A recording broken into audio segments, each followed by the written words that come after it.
თელავის მუნიციპალიტეტის სოფელ კისისხევის კულტურის სახლში კინოთეატრი გაიხსნა. გახსნას ადგილობრივ ხელისუფლებასთან ერთად კულტურის მინისტრის მოადგილე დაესწრო.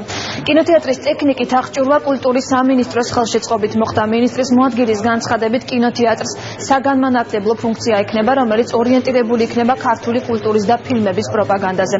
უახლოეს მომავალში კისისხევის კულტურის სახლის ინფრასტრუქტურის გაუმჯობესებაც იგეგმება.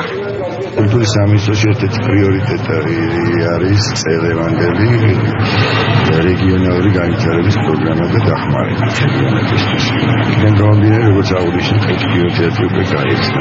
ამით არ მოიწურება ეს ჩვენი დახმარება, აქ არის სკოლებს ეხმარებით, ასევე ფოლკლორულ ანსამბლებს ინსტრუმენტებით ეხმარებით, მთელი საქართველოს მასშტაბით. იწყება ძალიან სერიოზული მოძრაობა რეგიონში კულტურული პროცესების აღორძინების კუთხით და პირველი მერცხალი ჩვენს მუნიციპალიტეტში ეს არის კისისხევის კულტურის სახლი, სადაც ბინას დაიდებს კინოთეატრი.